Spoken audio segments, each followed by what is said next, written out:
So Cash Patel here, he tweeted this out, and you wrote about this. I guess it was either yesterday or this morning, um, where you also, like the Charlie Kirk shooter, you were able to speak to some of the friends of the shooter here at the Dallas ICE facility who shot into the facility, killed one detainee, and then also, I guess, himself.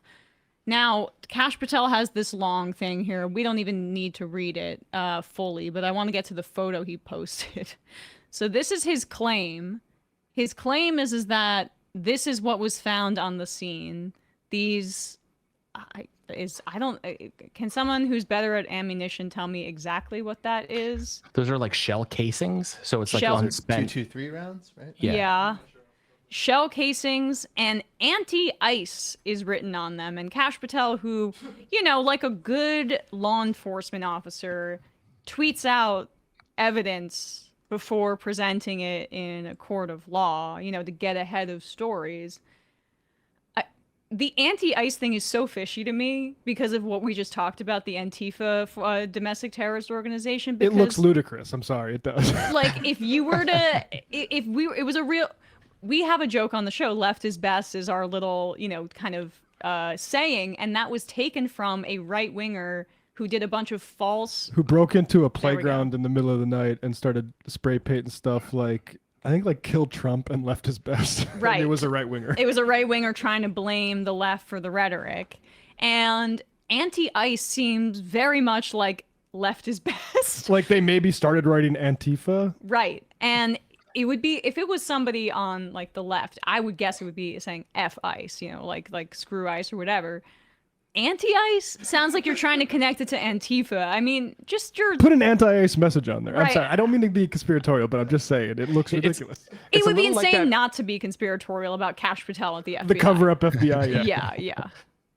Yeah, it's a little like that boomer that spray painted Black's Rule on his yes. on his garage door. It's like, I don't think that's how people talk to you.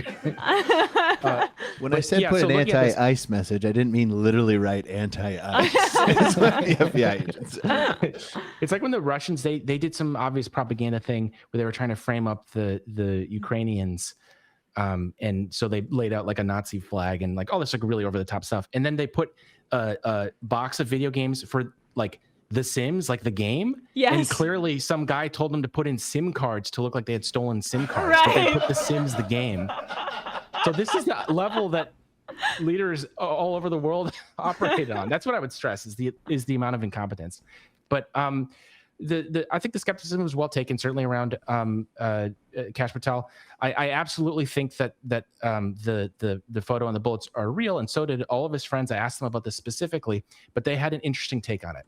They said it actually seems like something he would do, not in terms of him being anti-ICE, but as a joke that would precipitate exactly the response we're seeing now, where everybody's like, "What the hell? That can't be real," because what every friend told me, they disagreed on some things, but the thing they all agreed on was that this guy was a troll. This guy was an ironist. This guy was a huge 4chan guy who was into just like edgy jokes, triggering people, just causing mayhem. And they were like, that is exactly the kind of thing that he would do. They don't have any inside knowledge about the plot or anything like that. But it was the same response from all three of them that I talked to. And I asked for evidence of that because I just thought, if you're gonna make a claim like that, so they sent me posts that he had done making rape jokes and just the stuff that you would expect, just like edgelord humor. And they were like, that's what this is. He's trying to get a rise out of people and knows that there's all this political tension in the wake of Charlie Kirk. And it was reported this morning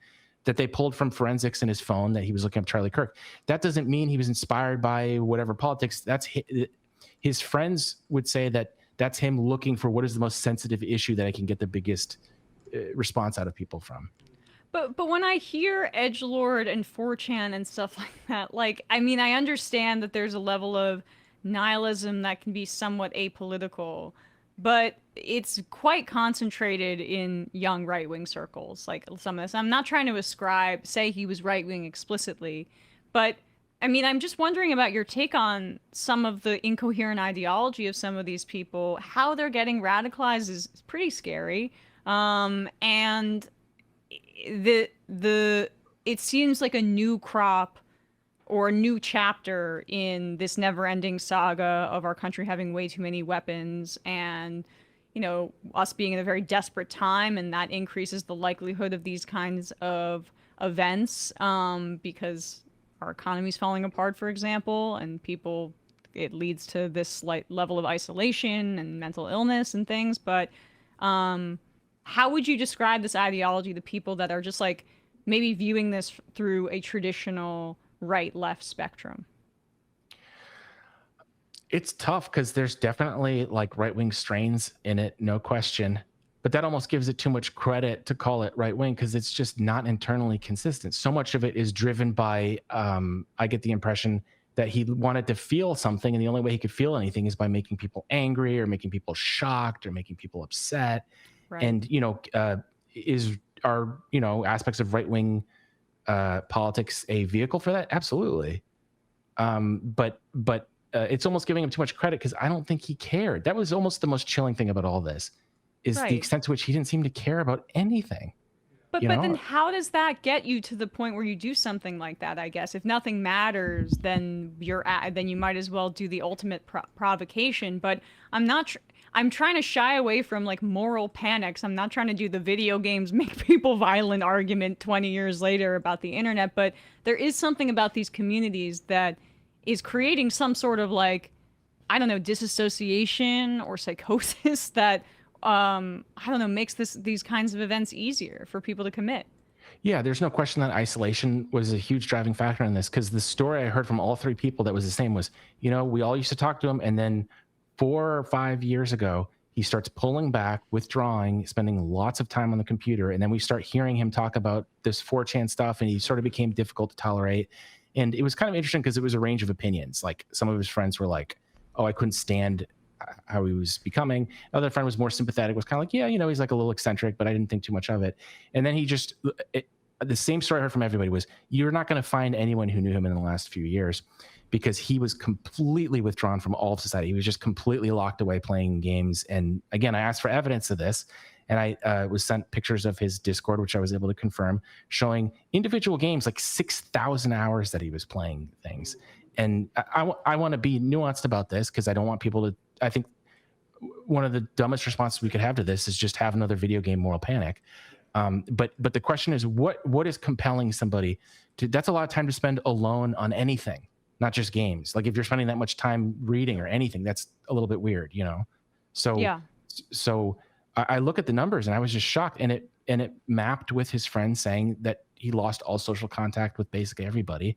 And at that point, you have no ties to anyone. You have no skin in the game in terms of society. And so sadly, when I talked to his friends, they didn't seem that surprised that something like this happened. Like maybe surprised by like the political environment which took place and the reaction and everything, but they didn't seem shocked that some kind of denouement to all of this ended up happening. Because I guess, as was described to me, he enrolled in college and things seemed to be okay. You know, he's always sort of polarizing figure in high school, they said. But then once he dropped out of college, then that was when he sort of spiraled and he started spending more time online. And it sounds to me like he lost his community by no longer, because, you know, in college, you have your roommates and your friends and everything. I mean, it's really hard to be socially isolated in college. And so I guess he didn't really know what to do after that. And then he just fell out of touch with everyone. Well, it just, you know, it speaks, we've been talking a little bit about community on this show, or why like cities are such a threat to Republicans. And it's because you have a lot of opportunities to be involved in your community, or to be in close proximity to other people who may be of different background and those kinds of things. And like, not to be corny, but connection is like the best antidote to this stuff. And our society and capitalism makes it really, really difficult to connect. And I think COVID kind of supercharged some of those methods of isolation. And maybe that's part of what we're seeing. But of course, it's the guns. It's the guns too. Yeah, I tend to see gaming as like, if he didn't have that, the strong impression I get is not that he would find something better. The impression I get is he'd find something worse. Mm-hmm. It's not like that's the only way that you can, you know, remove yourself from society and become a shut-in. Exactly. Well, I wanted to read you this I am before we let you go from Molotov Burrito saying, hard to put the importance of Ken's work into words. Thank you so much for all you do. Have to echo that. You're, a muckraker in the traditional sense. Ken, keep up the great work. And, speaking truth to power. Thanks so much for coming on the show. Thanks for having me again, Emma. Nice seeing you again. Great to see you. Hey, folks, don't forget to hit the subscribe button and check out our daily show. We do it every day at 12 p.m. Eastern for about 2.5 hours. We even take phone calls. You should check that out.